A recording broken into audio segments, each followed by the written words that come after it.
Steeler Nation, we are back for another week of the Sick Podcast, Steeler Crazy. Well, myself and Michael just got back from Cleveland. Mistake on the lake, you might say. I am Jay York Football, as always, joined by Mic'd Up Sports One in Western PA today, baby. How are you? It feels good. It feels good to be home. It'll always be home, as I've heard a lot of Yinzers say since I have been back for the week. And unfortunately, I have to go back to the mistake on the lake in a few days here. But it's been great. I know we're headed up to training camp relatively soon here. You're getting Friday night lights in. Probably one of the best days of the whole calendar year. Am I right? Yeah, I would like to think it's like our utopia, I guess you can say. A Yeah. very just great atmosphere, just that it gives that like Friday night lights, taking it back to Valley High School days. The team's wearing their jersey in the cafeteria and you're playing your rival. It definitely gives you that type of feel. So No question. And we hope the show gives you this type of feel. We got guests today. We're talking Steelers draft picks and Steelers training camp. All good things. Go ahead, Shane, and run it. woo! Turn up your volume. Because you're about to listen to The Sick Podcast. Steelers Crazy. Aaron Smith shields. Flacco Polamalu takes it home. Super Bowl 43.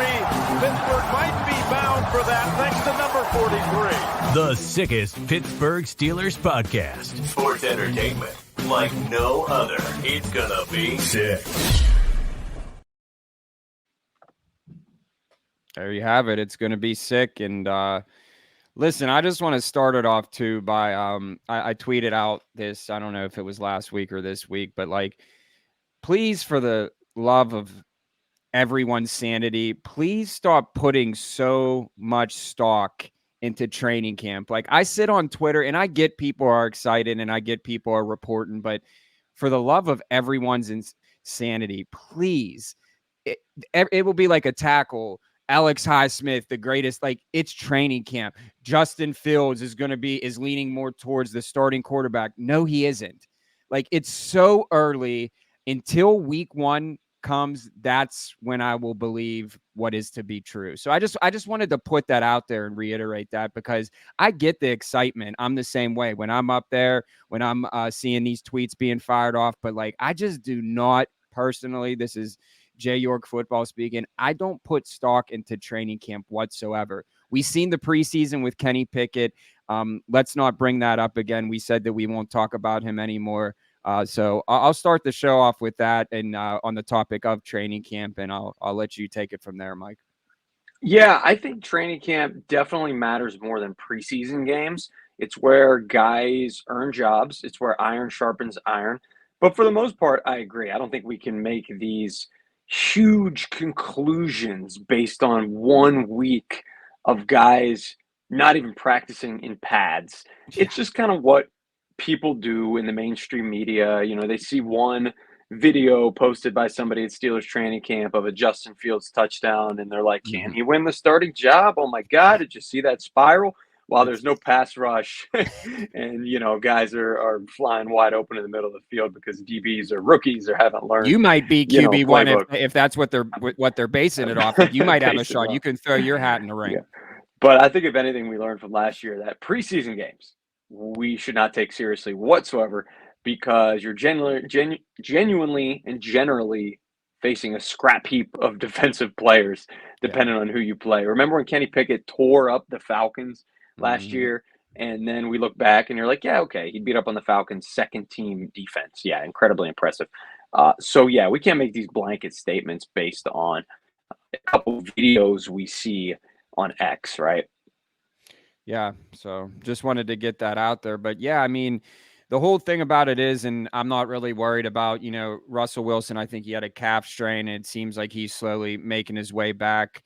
He's a veteran at the end of the day. I think we've seen, Big Ben, same thing, not same injury, but like these guys know what to do and they'll be ready when the time comes. I don't, again, put any stock into anything. Like, you never want to see anyone get hurt, but it's early. So let's just take a deep breath. USA.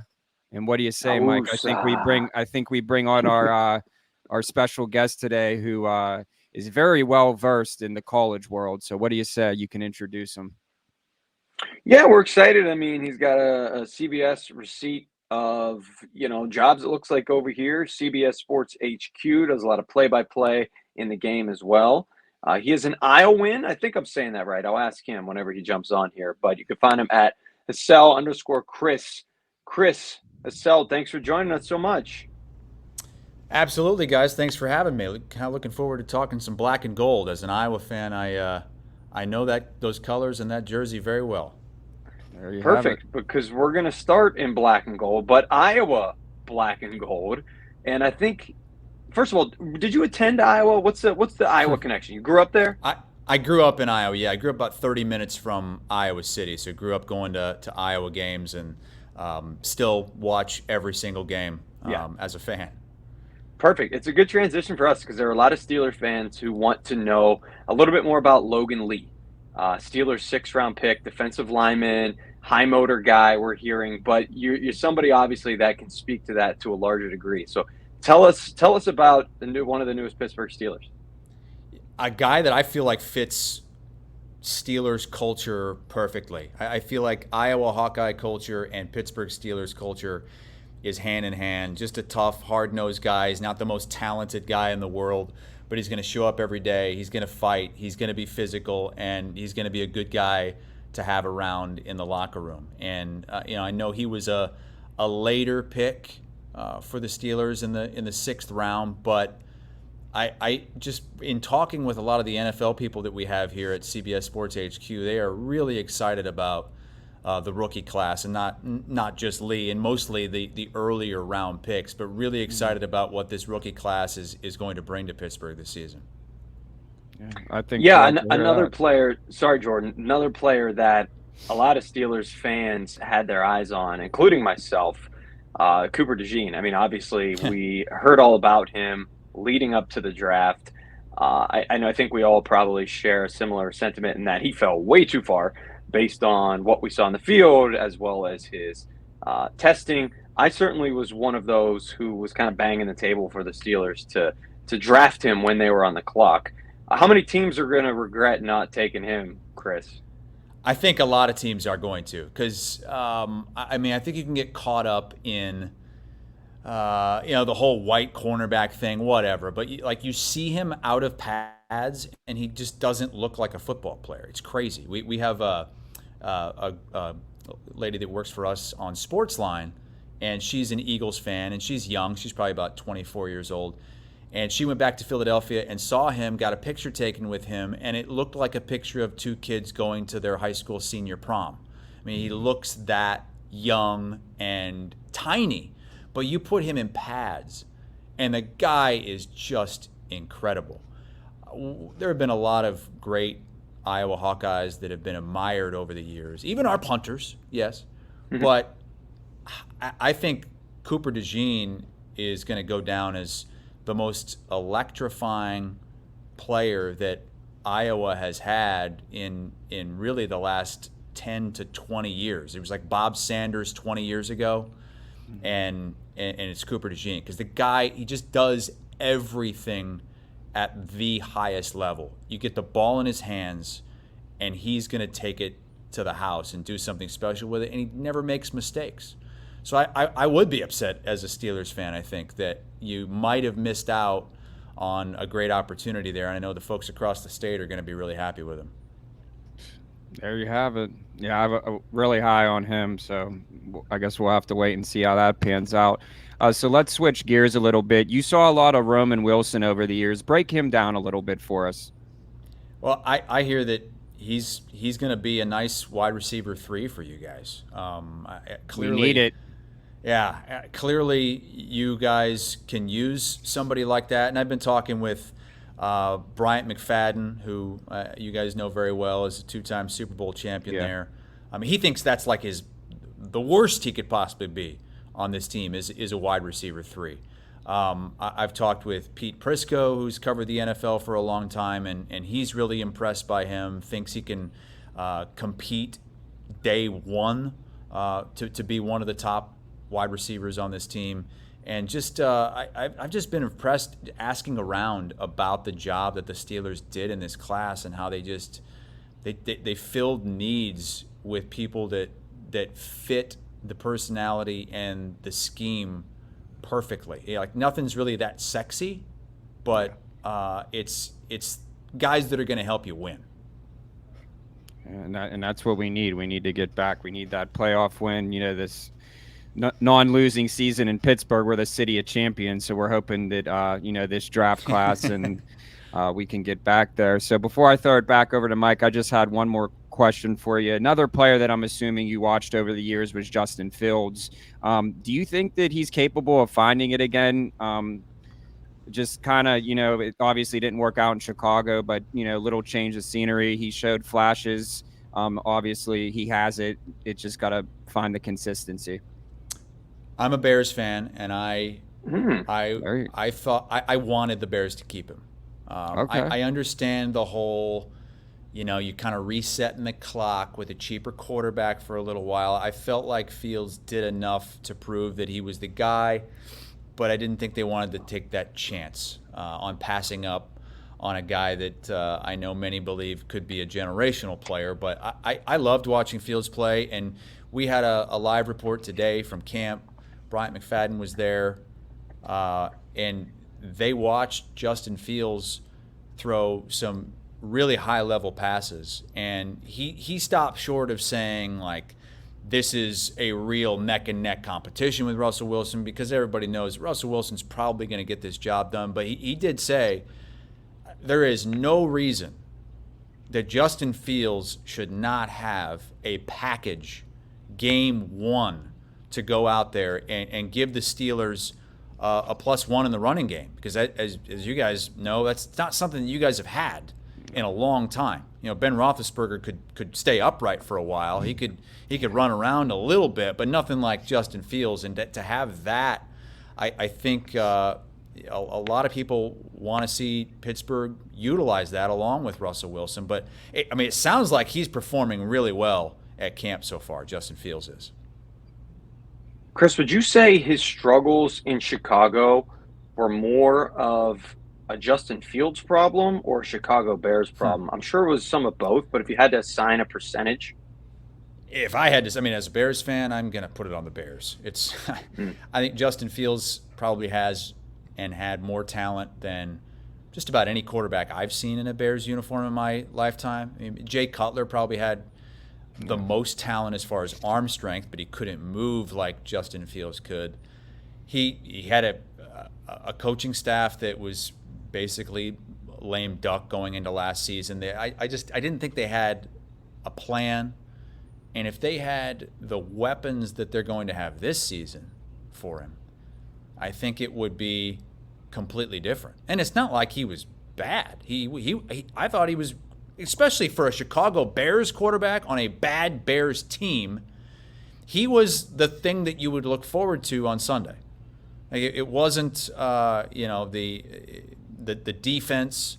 It was watching Justin Fields at the quarterback position make special plays, even though it didn't result in a lot of wins. I don't think that was necessarily on Justin Fields. I think the Steelers got a steal in Fields, and I hope he does do well.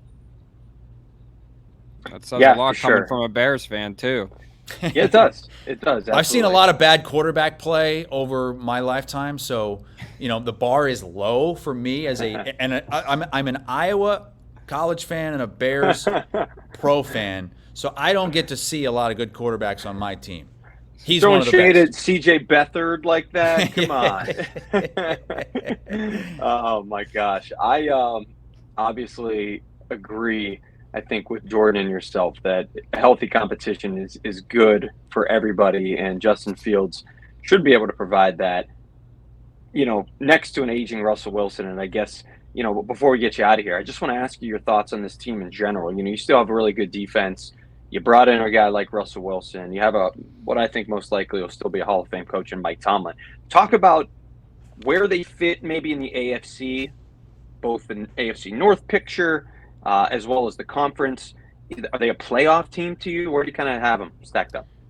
I I feel like they're pretty close to where they have been, as far as 9-10 win team. I don't think you can ever pick a Mike Tomlin team to not be in the playoff mix, to not be above 500, because even when he has not had anything at the quarterback position, they've been able to get there. And now you add in this draft class where, you look at some of the draft grades that the Steelers were given by our analysts. I know Lige Douzable, who played for the Jets, he gave the Steelers an A+. Pete Prisco gave the Steelers an A. You add those guys in, and what was it, 3 of the top 5 were offensive linemen that you needed. Protect the quarterback and hope that Russell Wilson can – look, he was better last year. He wasn't great, but he was a lot better last year than he was the year before in Denver. And, if he's not, I think Justin Fields is absolutely a capable quarterback to come in. So if I'm a Steelers fan, I'm absolutely hoping that we can compete for a playoff game. And Brian McFadden said flat out, it's time for Coach Tomlin to win a playoff game again, because it's been a while. Damn right. When you look at the success that they've had against other teams in the AFC North, even though it's probably the toughest division in football, the Steelers can hold their own there. So I would put them right around 9-10 wins again this season, and right there playing Week 18 for a spot in the playoffs. Jordan, you have anything else for Chris? Yeah, Russ. Week 18, you say they're playing for the playoffs. Who's going to be under center, Russell Wilson or Justin Fields? I know it's early, but this is your way too early. We have to get That's a great question. I think it might be Justin Fields. There you have it. And that's coming from a Bears fan. So, hey, Chris, we appreciate it. We know it's crazy, too, with the MLB. We're big baseball fans. Just real quick. Pirates made a trade, Jordan. Pirates made a trade. Hopefully. What the Pirates do? Brian De La Cruz, Marlins right fielder, coming to Pittsburgh. So it's not going to, I think, change the trajectory potentially of a World Series win, but they needed offense. So there you go. You guys, I guess. What do you some nuggets to talk about there? Give us quick before we get you out of here. Tell everyone where they can find you and your work, and just give us a little tidbit on Paul Skeens. Well, I love Paul Skeens. Listen, I grew up a huge baseball fan, Chicago Cubs fan. Okay. And I've kind of fallen away from the game a little bit just in the last 5 or 6 years. Cubs win the World Series, so I take a deep breath and I'm like, okay, it finally happened. Now what? And Paul Skeens hasn't been Mike Trout, hasn't even been Shohei Ohtani for me. Paul Skeens has been a guy I want to see him throw a baseball. What Ohtani's doing is incredible. If he can, when he stays healthy, right? But Skeens, how fast he throws it, how confident he is, and how likable he is. I think, you guys have a superstar there, which is awesome for such a great baseball fan base. But I do admit that I've kind of fallen away from being the rabid baseball fan that I used to be, and that's always the stadium that I hear I got to go to is PNC. I've driven by it. I've never been able to go inside, but that's the one that everybody says. It's that one, and it's San Francisco of the modern ballparks that you just have to see. So I'm looking forward to getting out there and getting to a game sometime. But I work at CBS Sports HQ, with good guys like Bryant McFadden. He's been on our podcast. So, great guy. Oh, fantastic. And just lives and breathes the Steelers.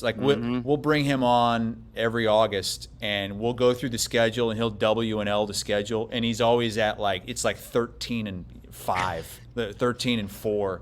The Steelers, Chris, they're gonna have home field advantage in the postseason. That sounds like after 13 wins. We haven't done it yet this year, but I know just from talking to him, he's not satisfied with a playoff berth. He thinks this team can get over the hump this season and win a playoff game. We all hope. 17-0. Brian McFadden. You heard it here first, as well as Chris. Hey, Chris, it's been a pleasure. Thanks for your time, and keep up the good work over at CBS. Absolutely. We Anytime, appreciate guys. it. Definitely. Anytime. We'll do Thanks it for again. having me on. Take care. Enjoyed it. See ya. Yeah.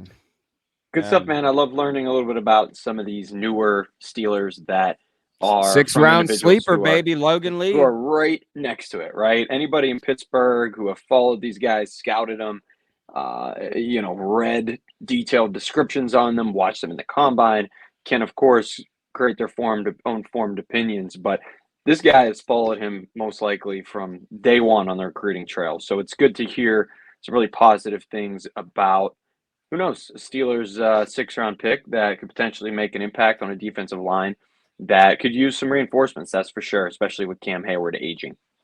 Yeah, it's always like I love the old saying, Saturdays are for the boys. College football is just awesome, and just to get someone who's just as well versed as him, I say it all the time, like, you just let them talk, and he's someone who had a firsthand look, being an Iowa Hawkeye guy.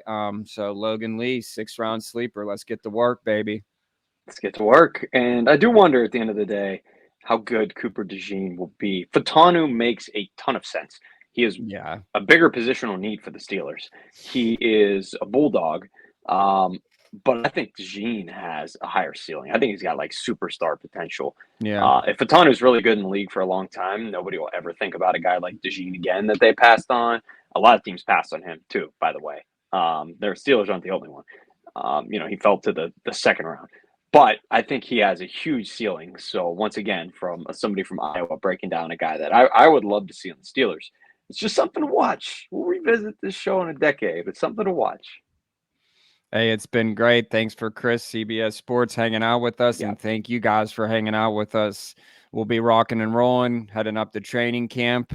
Mike's heading back to Mistake on the Lake. We're just going to keep,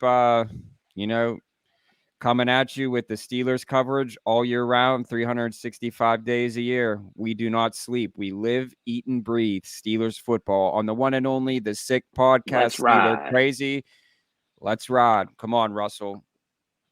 Shane.